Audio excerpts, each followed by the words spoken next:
Hello, everybody, and welcome to Proc-N-Roll, your guide to practical procurement, where we make procurement rock and roll. Today with us, we have Natasha, the Pro CPO from IBM, McKesson, Salesforce, Nike, and now founder and CEO of Candid Procurement, enabling transformation results for some of the top procurement teams in the world. If you need help, you need advice, she's a great person to turn to. Myself, Conrad, the innovator, self-proclaimed from Intel, CPO at Adobe, and now founder and CEO of one of the hottest procurement startups out there, Graphite. Sadly, we're missing our good buddy Zach today. He's buried under a pile of procurement work. Hopefully he's not, on topic today. Hopefully he's not off on some sort of boondoggle with one of the suppliers that's bought him a flight on their private jet and a stay on the private island. We'll talk more about that. But in his place, we're excited to welcome Ash Hall, former head of procurement from Lincoln Electric, Mercury Systems, and before that, leading procurement teams at Meggitt, Danaher, and Intel, which is where I met him. Together, we join you with Ashley here, 100 years of practical procurement experience.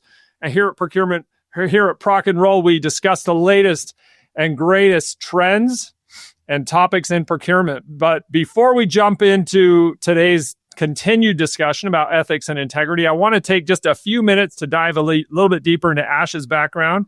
You'll see that he's sitting in front of a number of guitars. When I met Ashley for the first time, we were implementing Ariba at Intel. Ariba at that time was a fledgling new company. Those of you that were working with Ariba in those days might remember the Java download that took like 4 minutes to download for every user. It was really an awkward part of change management. Click this button and wait, and then the application will work. We went from the Ariba project over to the SAP project, which at Intel we called the ICE SAP project. And I've got to find this here. Give me a half a second. You're going to love this, Natasha. Check this out. All right, stop. Integrate our vision. Stan is back with the next generation approvals. You guys hear that all right? Ordering daily and nightly. Will we use fat? Yo, I don't know. Kill the legacy and they'll go. To the extreme, we bust our code like a vandal. Double byte language for Ray Randall. Man, turn up the legacies real soon. Killing your throughput like poisonous mushrooms. Rapid, Weber, Epic, and Tracker. Replace it with ISAP, cause it's faster. Like it and use it, as Conrad would say. Gonna hit bullseye. ISAP don't play. If there was a problem, yo, we'll solve it. So today we have actually a real proc star with us. Ashley put together. I wish I could play that whole thing. We'll have Anthony put that at the end of the podcast today. But Ashley put together that song, and if I remember right, Ashley, you played it on stage at an SAP conference. It's become quite a hit because I've talked to SAP people since then, and they all remember, Ashley being on stage and playing this ISAP baby song, which was an absolute hit. That was fun. That was great. That was Stan Arno doing the rapping there. Yeah, Stan Arno is now a Gartner analyst, right? So we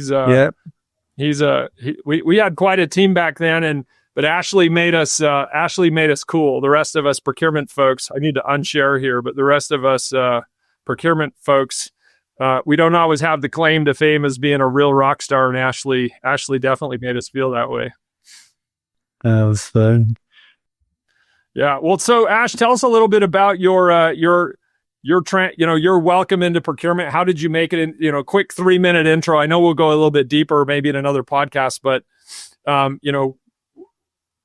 little bit about your journey, maybe 2 or 3 minutes, and then we'll jump into the topic here.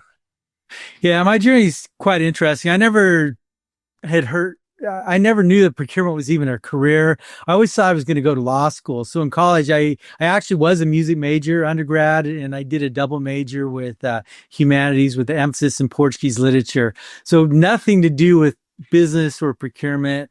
I did get admitted to law school, but my dad, who's an attorney, inadvertently kind of taught me out of it and started getting cold feet, telling me how difficult it was going to be. So last minute, I got an MBA.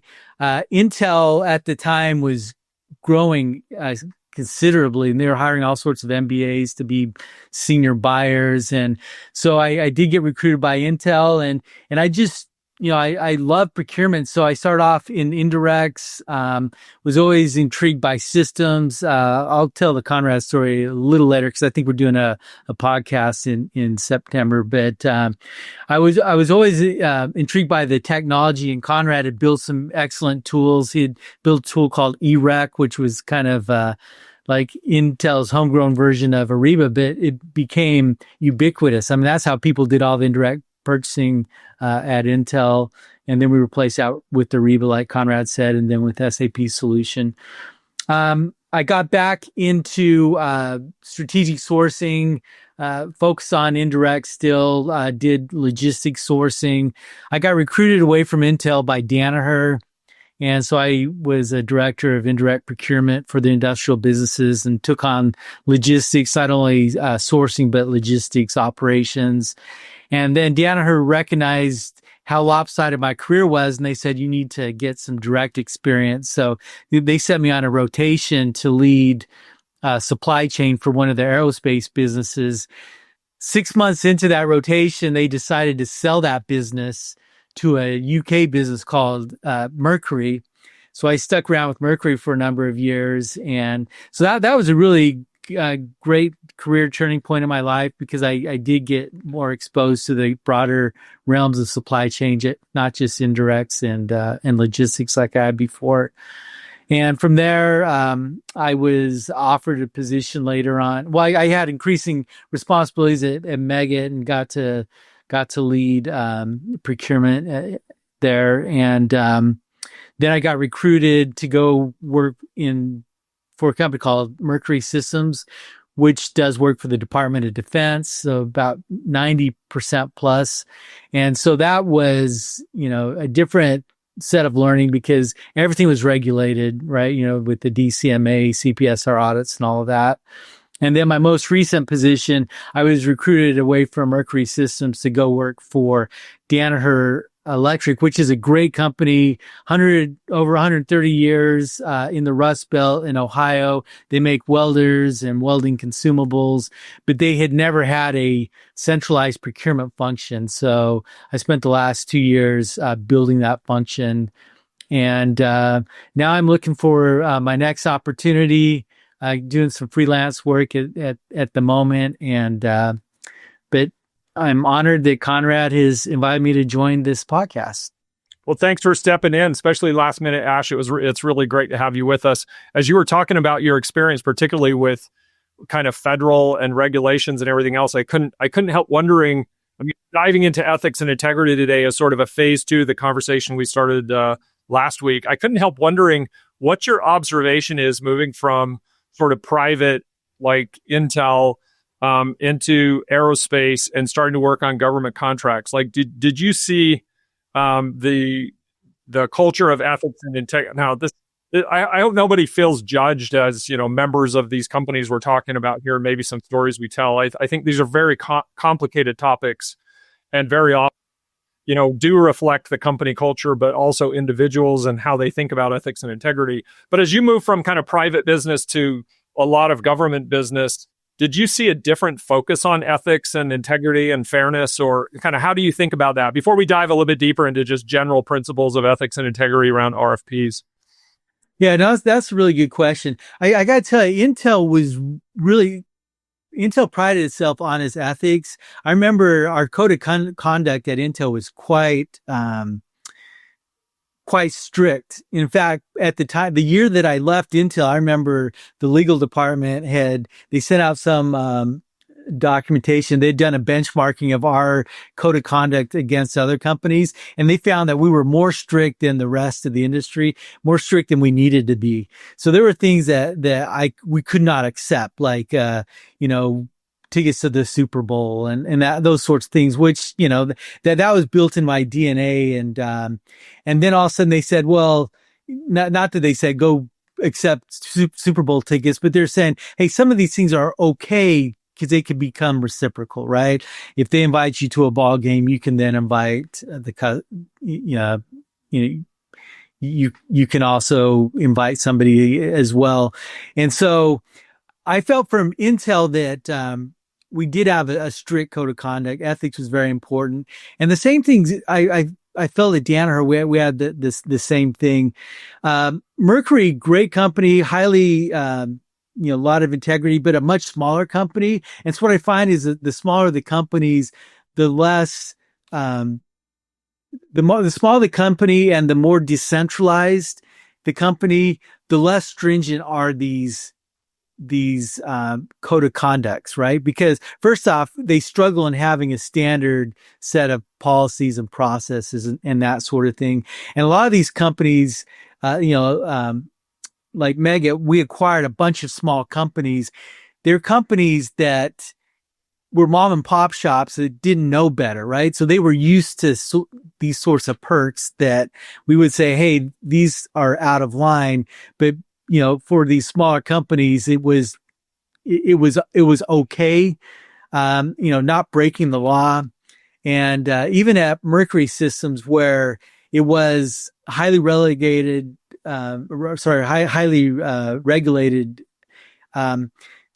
what happens with the government is you don't go through these audits and such until you hit a certain threshold. So a lot of these companies flew under the radar.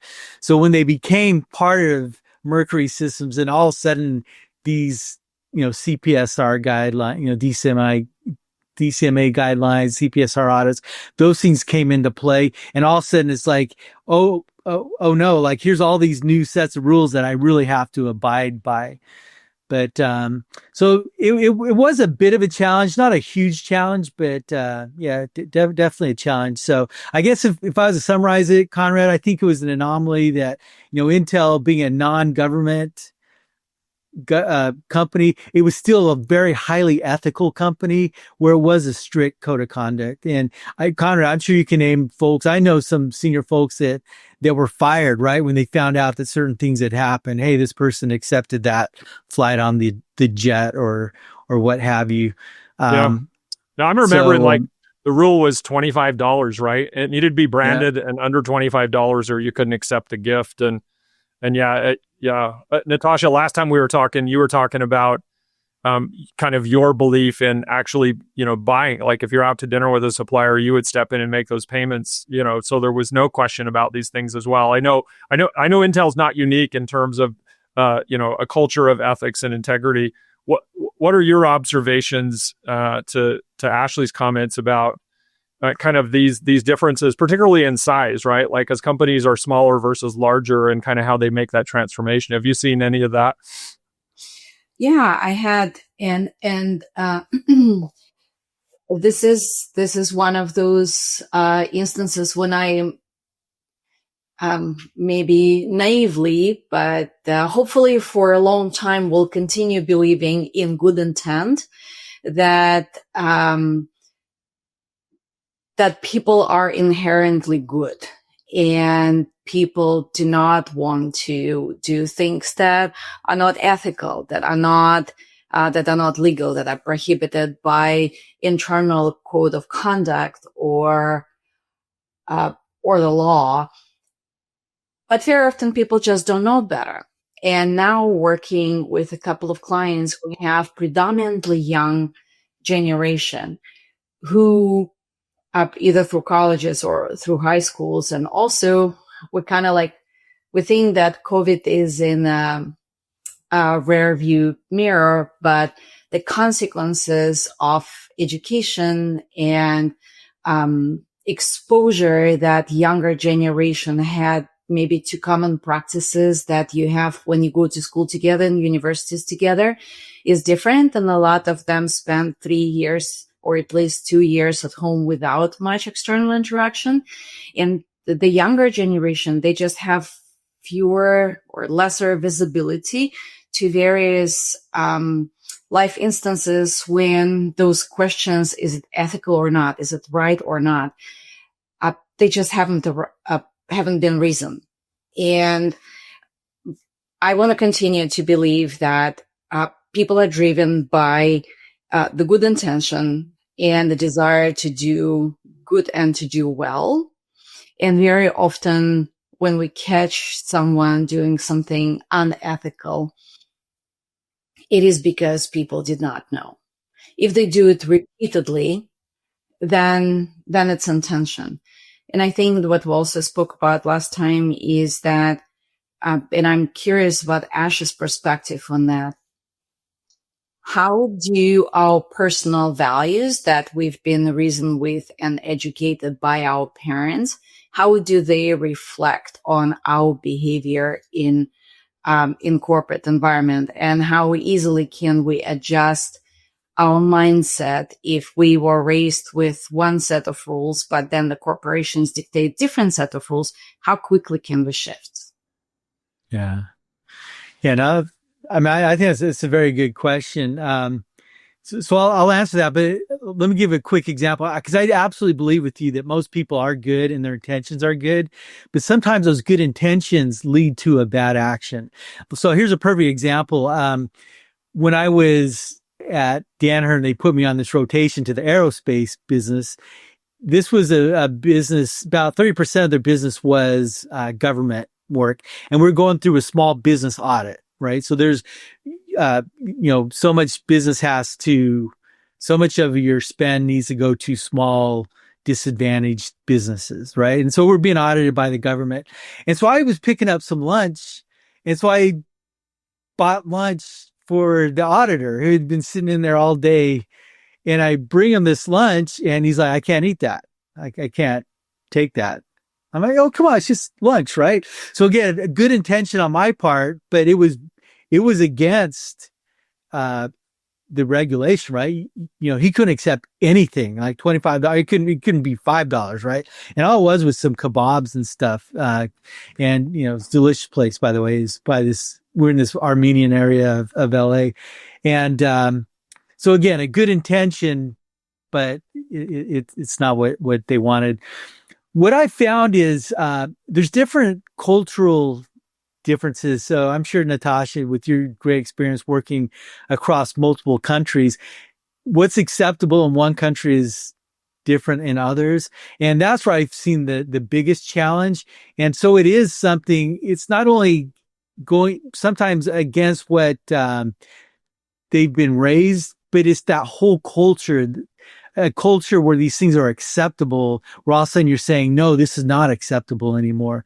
And it is a very difficult change. And unfortunately, I've been involved where we've had to let go dozens of people in some of these locations where they just didn't understand how serious it was to break these rules. But for them, it's like, but everybody else is doing this. And it definitely wasn't illegal. And if you were to get a peer group together, 9 out of 10 people would say that it's fine. There's no problem.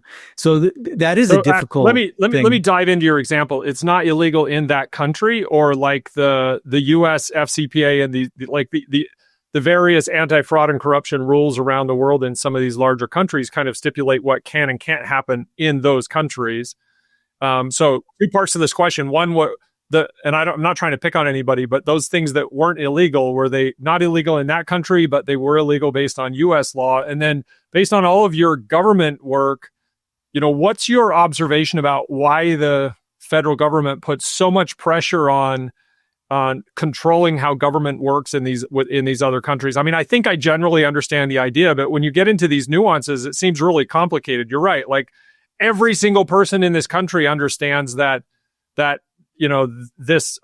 these other methods of, I don't know, greasing the skids or accelerating things is just absolutely normal and necessary, and work like almost can't even be done in that country without a few things like that. But we're holding ourselves to a higher standard, and is that appropriate? Is it helping? Is it actually hurting business? And so what's your take on both of those? Yeah, that's a good question. So let me do a disclaimer. I thought I was going to go to law school. I didn't go to law school. So when I talk about illegal or versus ethical, I'm not going to draw that line. It's probably illegal in some places. I would dare say sometimes it's not illegal though, because sometimes a lot of the code of conduct things that we put in place, or it may be like in a private atmosphere, right? It's regulation, but it might not be a legal one, but a lot of time it is legal. But for for government things, it's definitely they are very clear on what you can and can't do, right? And the reason why they do it, and I think it's due to this topic we're talking about. It's the ethics and it's the integrity. It's knowing that we're doing the best thing, for our shareholders, for the company, for the relationship between our government and their government. We've been permitted to go do work. If it's government related things and we're buying stuff outside of the country, that's not always an easy thing to do. So, you need to respect that. So, go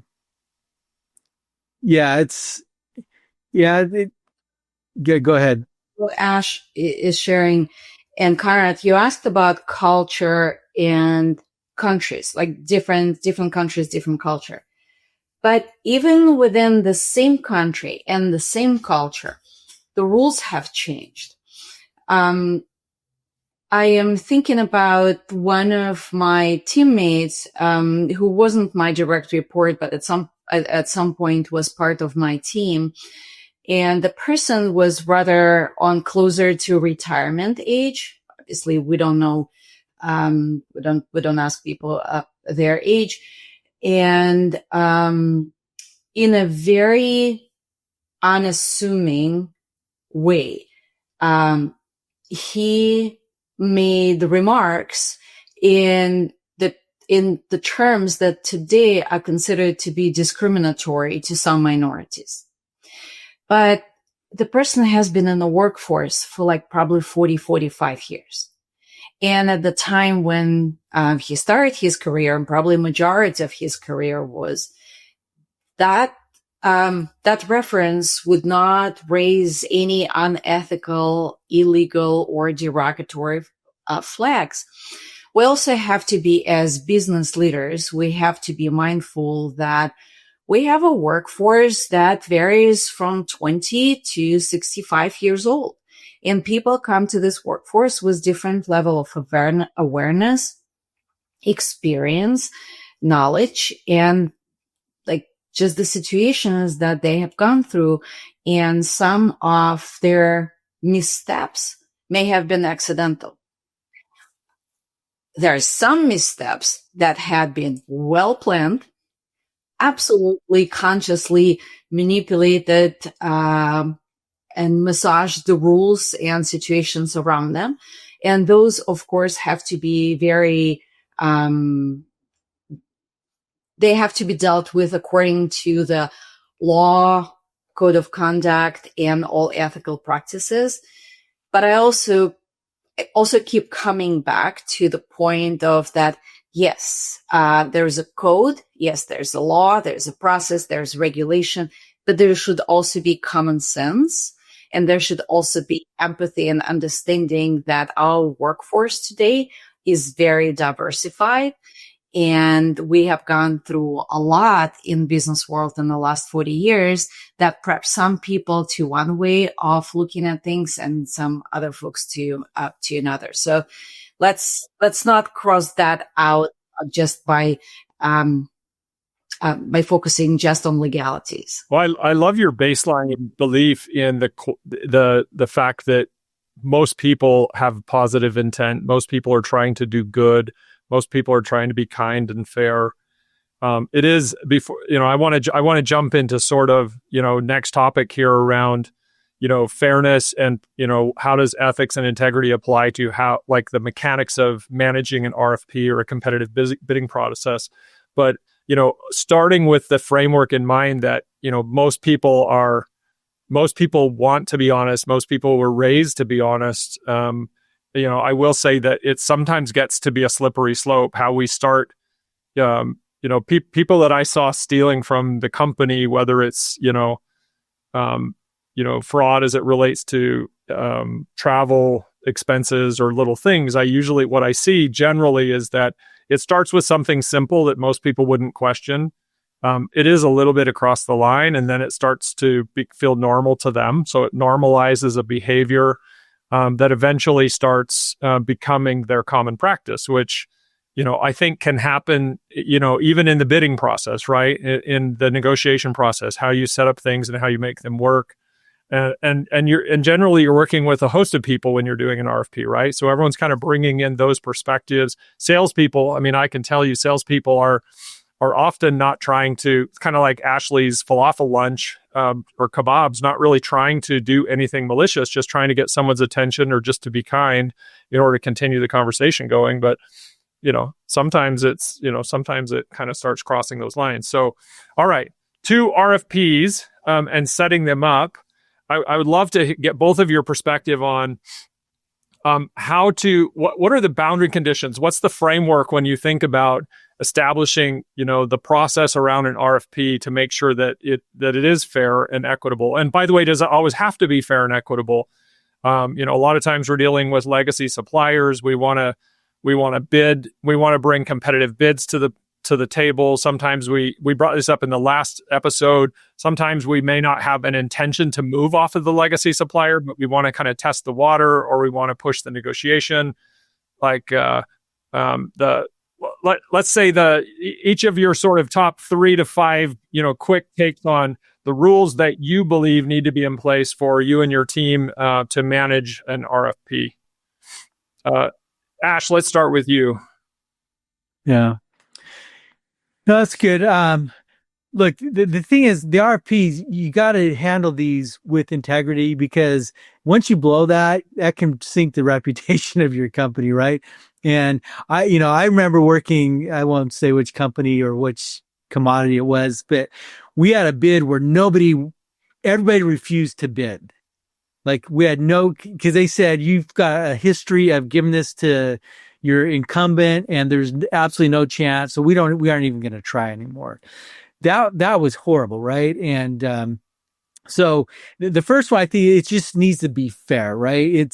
You got to be very fair to everybody. And in doing that, I think you got to spend a lot of time on what are truly the requirements required, for the RFP. And that becomes a little more difficult than an RFQ, right? I want X, Y, Z, and then, you're going to give me a price. The RFP, you're asking for a proposal, right? How do you help me solve this problem? So you got to really be careful, in putting that together. This is the ultimate problem that I need to solve.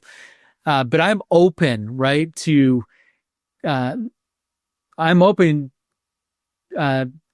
the ideas of all suppliers, right? So you got to make sure that it's fair, is transparent. The other one too is a lot of times it's very tempting. Who you want sometimes. Like a buyer might say, I know this supplier would be perfect. You can kind of bake into that RFP. You can kind of preset it up that, this is like the only supplier that's going to meet this criteria is a supplier that I want, right? You can call those sorts of things out. People can see through that. So you really need to make sure that it's fair, that it's unbiased, that it's just kind of open to everybody. And I guess the final one is it just needs to be transparent, right? It's a very transparent process. I'm not a big fan of playing the games. You can't share some information with one supplier versus another.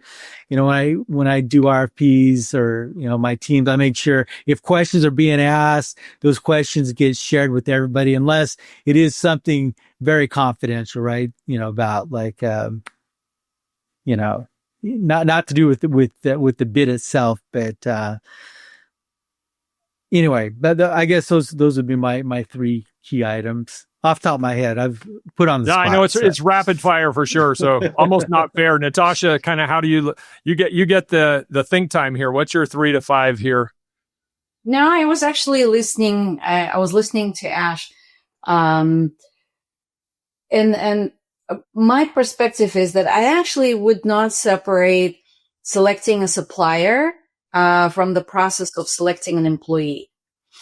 We often have, when we're interviewing someone for a position, we sometimes have this unconscious or conscious bias toward a particular person because how they behave, how they position themselves, how they handle themselves, or something they said or did that resonates better with us than with other candidates.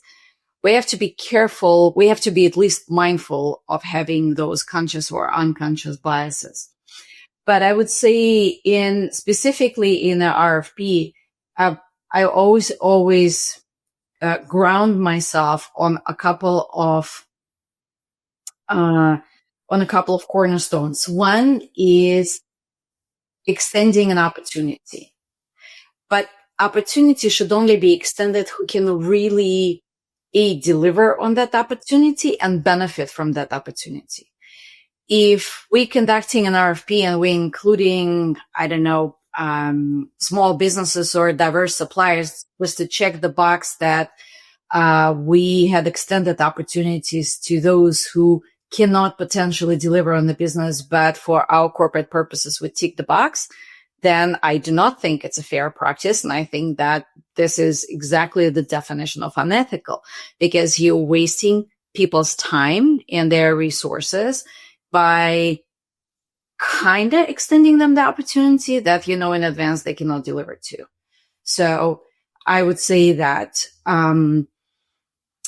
extending opportunity is important, but only to those who can deliver upon them and who can benefit from them as well.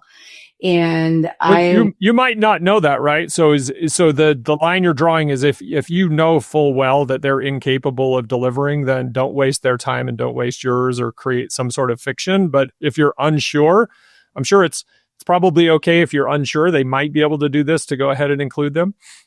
But you rarely invite suppliers to competitive process without knowing anything about them, right? And maybe it is worth having a conversation, an exploratory introductory conversation where instead of sending them a 100-page document and engaging them in a long process, you just have an initial assessment and decide based on that.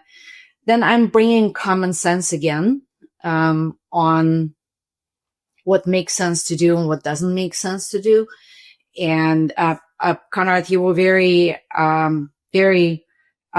loud and proud during the previous episode on our first episode on ethics, that how much you object RFPs. And I know that there are some RFPs that you as a founder of, a new product that didn't exist on the market before, that you want to be invited to the RFPs and you want to participate in some RFPs. So it's not that you're against all of them. We just want to make sure that they are conducted in a mindful way. Besides, in the past, RFPs were the only tool to make sure that you have competitive pricing, that you selected the best solution.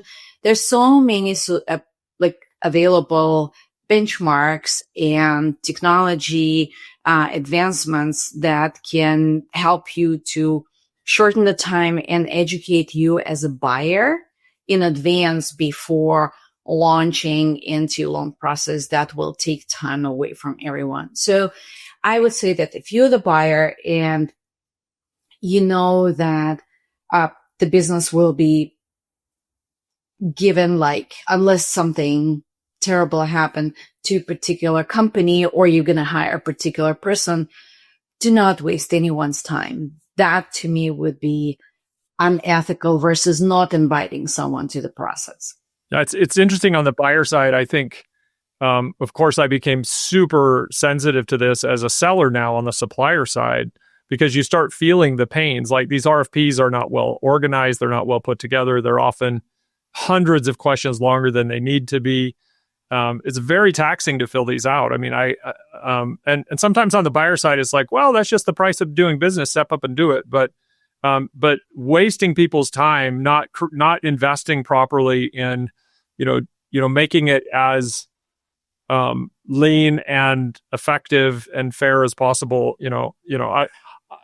I love that you're even putting that in the unethical bucket, because it's just you're sort of being I might put it in disrespectful. Like people might be like, oh, that's not really unethical. For sure, it's disrespectful. And it creates this reputation problem that Ashley's talking about before, that gone to the extreme, then the suppliers are all like, no, we're not actually going to participate. We know that you're just wasting our time. You've wasted our time before, and we just don't have extra time here, so forget it. But I've been a buyer for 25 years, right? I've been a seller only for one. But in 25 years, like how many rolling eyes I've seen from the stakeholders who had to review pages and pages and pages and then fill out the scorecards, how many buyers who put together the RFP, actually, they never read responses at full. And if you ask the buyer to answer the questions that they just put together, they wouldn't be able to. How often we collected information that was completely irrelevant, unneeded, but we just transition it from the previous RFP. Because cut and paste. Exactly. So we procurement professional exhibited the same behavior that we don't like consulting companies exhibit when they are reusing, recycling the same deck and the same recommendations, and sometimes forget to change the name of the client. Right. So we've been subjected to doing the same thing. So why do we think consultants cannot do that, but we procurement people can? Just because we have checkbook in our hands and we're the one who write the check?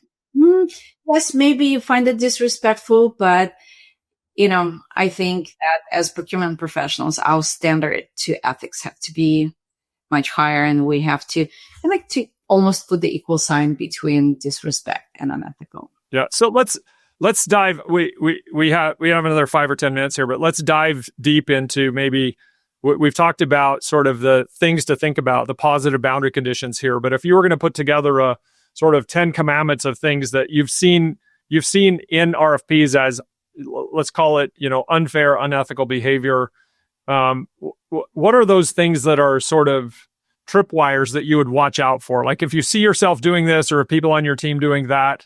And you've talked about some of those on the positive side, but what are the failings that you've seen most often in the bidding process? And let's, it might be interesting to add, reverse auctions and other bidding processes than just the RFP process. What have you seen that, okay, when I see those things, I just, like, if my own team's doing it, I feel like, this is a problem, or if I see it otherwise, still a problem. Yeah. So the first one is what I don't see that creates an issue is, what is the criteria for selection? Like that's got to be defined up front, right? So if you're sending out that RFP, I want to know, how is that selection going to be made? Because they're going to get all these RFPs, but what is the selection criteria? What's the percentage of that? I've had many debates because I don't mind sharing that with suppliers. I might not say the exact percentage, but you will be evaluated. Our choice is going to be based on these 5 areas, right? So again, person running the RFP, they need to be able to articulate exactly how are they going to make that decision based on those responses. Natasha, do you have anything to add to the 10 commandments here? Thou shalt not. Cannot think of anything on the spot. Sorry. Yeah. No, totally fine. One of the things I think about, Ashley kind of mentioned it before, is where you're talking to one supplier but not talking to the rest of the suppliers. So we kind of talked to the reverse side of this. So unfair communication, which I can tell you for sure.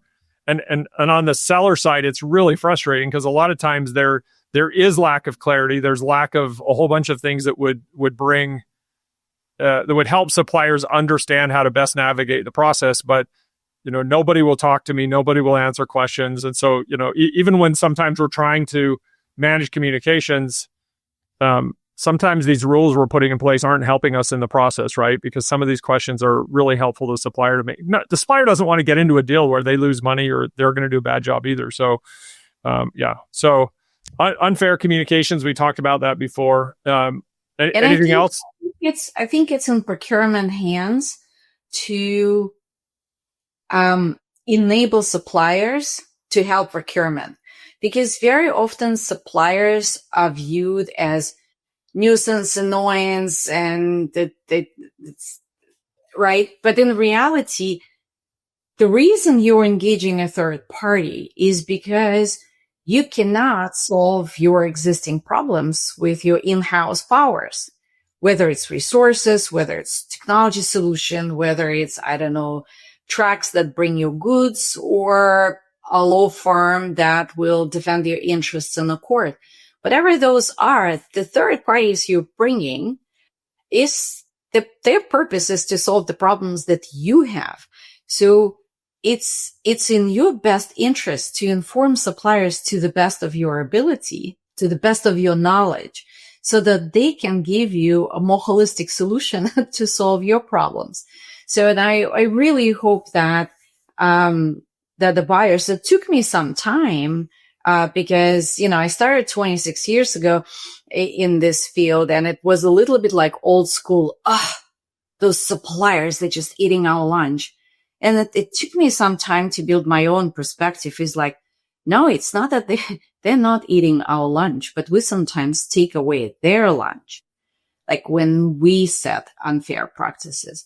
So I'm putting responsibility on procurement here to be, just be mindful about what you do, like know exactly what your desired outcome is, and communicate with suppliers and share the data and share the information to the degree that is necessary to equip the suppliers so that they can deliver you the best possible solution. What about in the bidding process? Now, this is an interesting one, because in the rules, right? I like the idea of this is how it's going to work. So these are the game rules that we're going to negotiate inside of. Sometimes the game rules is an auction where you actually get visibility to other suppliers changing their price along the way, and you get to be able to respond to those things. You could do the same thing inside of an RFP, right? Like if you guys are bidding on an RFP project for me, I could say, hey, Ashley, Natasha actually offered me this, that, and the other, this such and such pricing or whatever. Like, what are the rules around communication and going back and sort of pushing for more, and based on what other suppliers are bidding in the process? Yeah. Look, so I do have a pet peeve. I've had this debate many times, but if you're running an auction, when the auction's over, it's over, right? Because to me, they've done the competitive bid, right? They've done all that work, and I've known it's surprising how many people I've met that after the auction, then they go back and say, okay, now what are you really gonna give me? What's your best and final? Yeah, you won that, but maybe not. What's your best and final? Yeah, so that's kind of a pet peeve that I've got. So I think about it kind of like from two perspectives. The seller side, some RFPs like super long, 6 months. In 6 months, the business situation on the supplier side can change, right? So, and the beginning of the year, financially can offer a different level of freedom and flexibility than the middle of the year, or middle of the year comparing to the end of the year, right? So sometimes if it's a prolonged process and, sometimes you're selling business, sometimes you're buying business, right? Depending on what your priorities are kind of like on supplier side. So if they change pricing, I would say if the selling side is changing pricing, that trends down, that's fine. That's no problem. The difficult part is that when suppliers change the pricing upward after the kind of like the preliminary agreement was reached, those are like my pet peeves. This is like, I really dislike it when suppliers get the sense that they get the business and they're like, oops, my price just went up by 20%. Yeah, that's not good. So that is very unethical on supplier side. Yeah, absolutely. And another one too, that this happened many times. You wrap up the auction or the negotiation, and then this party that didn't win comes back with a crazy deal saying, hey, I can give you this, right? And like, to me, that's kind of unethical, right? Because you've gone through the process. It's very frustrating on the seller side, but then if us as buyers, if we go and ignore the process that we went through and go with that lower price of someone that just kind of bucked the system, that can be an issue. And it's a tough bind to find yourself in, because sometimes they'll come and it's over and they've given you a better price than the person that's won. And well, is the company better off for this or not? But it's just unfair, right, to those that play by the rules. Yeah. Conrad, I'm curious about your perspective on one issue that actually I am dealing with now on behalf of another company. And sorry if I'm putting you on the spot, but I know No, go for it. So let's say, for example, a contract is signed, and based on the contract, there is some royalty that is to be paid to third party for as long as the company continues performing this. So it's more like a royalty fees for the match for the business that once occurred, and then for as long as the company keeps the client, then another company collects the royalty. But it's kind of like very passive income for a company that collects royalty.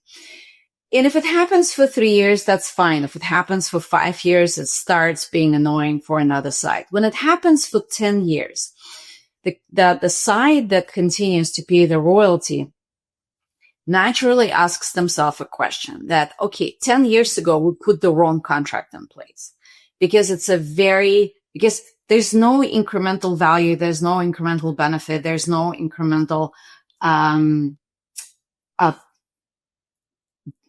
like benefit improvement that we're getting by continuously paying this royalty fees. Is it ethical to reopen this contract? Yeah, we talked about reopening contracts. I think, I don't know if it was the previous episode, but one of them before. These are all, I think it was the phone call from the CFO. What do hey, we got to reduce prices. What do we go do? Reopening contracts for the benefit of the business. These are complicated questions. And I thought where you were going to go with that is like, do I have to keep paying the royalty?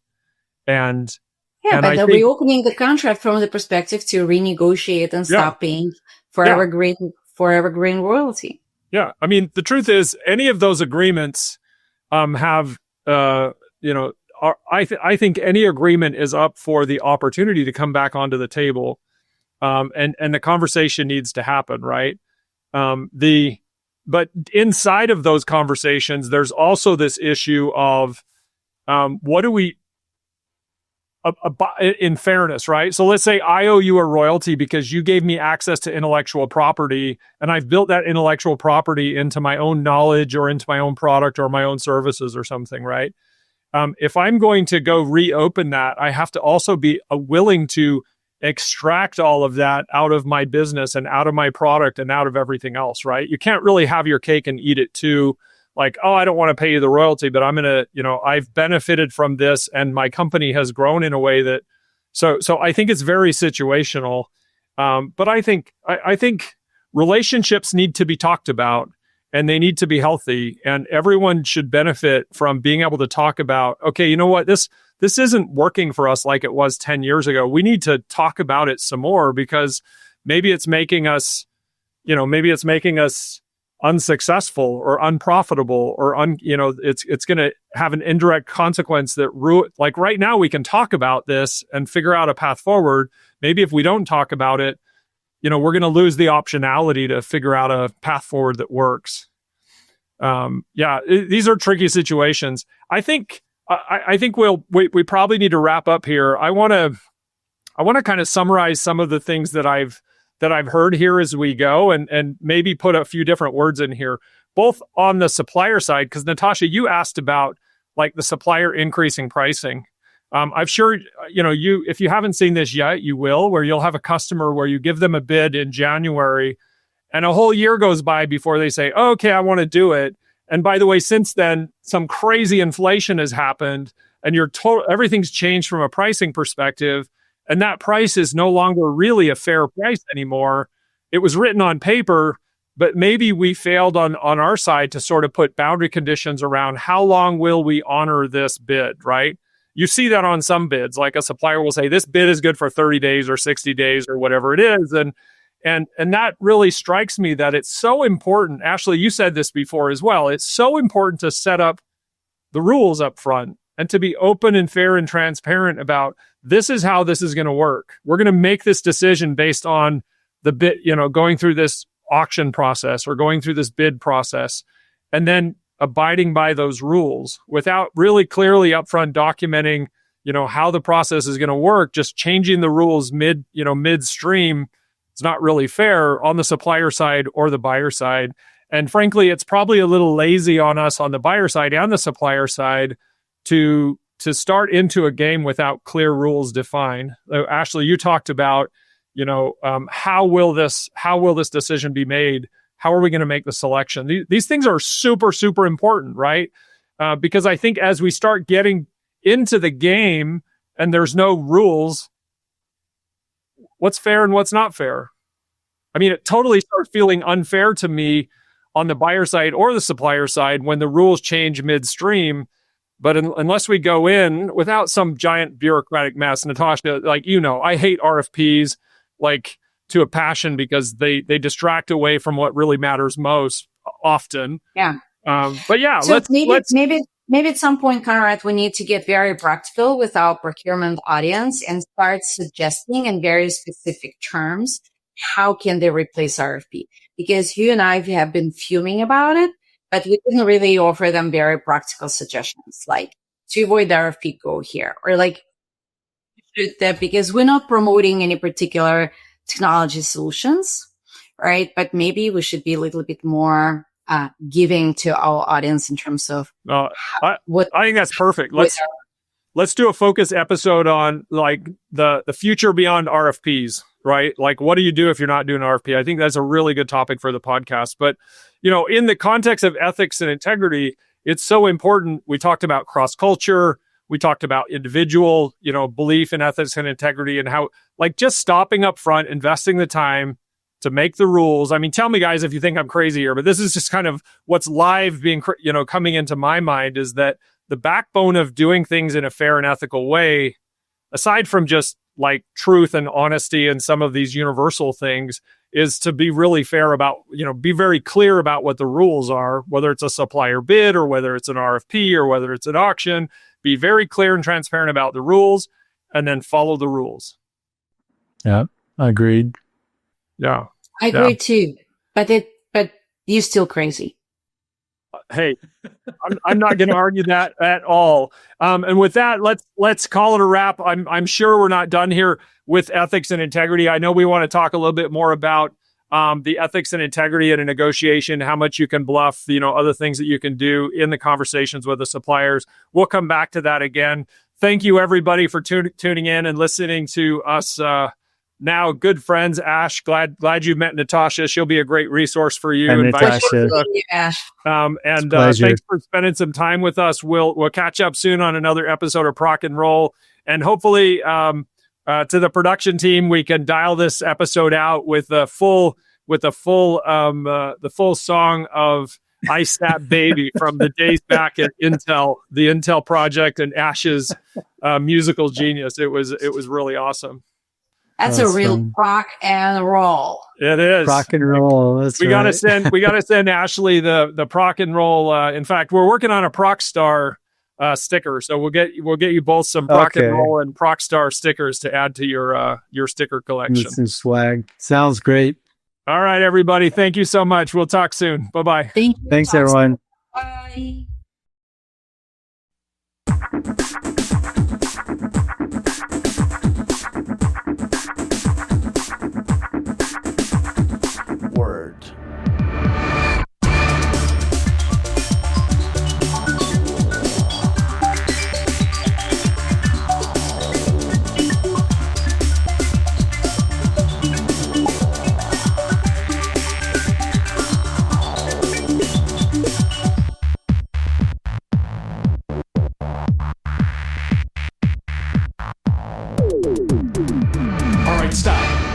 integrate our vision. Stan is back with the next generation approvals.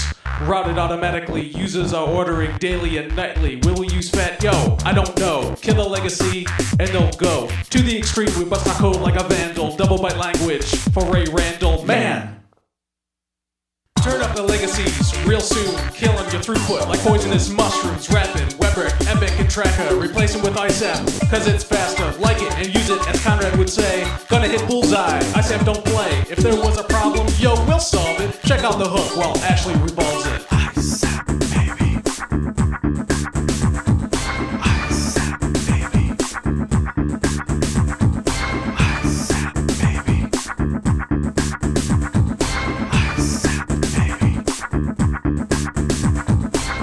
Design is frozen, gaps are defined, alternatives chosen, unified system that we're making, cooking legacies like a pound of bacon, few mods, we've kept it simple, vanilla ice, quick and nimble, blueprint. It's been a while, right? We're on a roll, it's time to go worldwide. Barry and Mark, working on the PO, can't admit, config in 2.0, Wendy, she's expecting, risk assessment, they're expecting, Rosen, policing to the next phase, D.R. Morris, leading the DAs, David K. Johnson, he's in the war room, Brusto's hair, it's always welcome. ISAP, baby. ISAP, baby.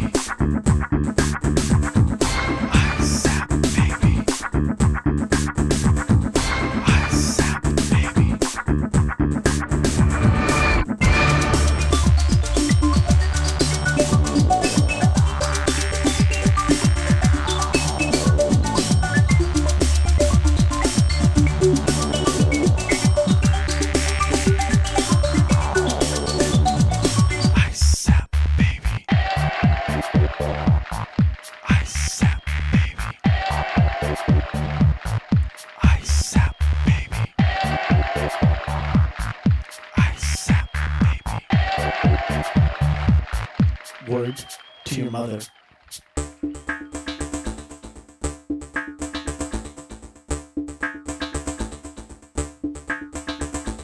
T-Bone from Great Britain, work plans he's tracking and deadlines we're hitting. Shreyas, the guy's just chilling. Cindy McClymont, requirements fulfilling. SAP Lab is working on the top 10 functionality for the next gen. Trip to Chicago to hit the workflow. Forgot to bring the pizzas from Giordano's. Diane, yo, she's been cruising. Paula's back with the strat she's choosing. Mini Matt Ziva, busting neat content. David and Natalie working on the basket. Work week 5, the product is coming. ISSAP is simply stunning. If there's a problem, Kyle is gonna solve it. Check out the hook while Ashley revolves it. ISAP, baby. ISAP, baby. ISAP, baby. ISAP, baby.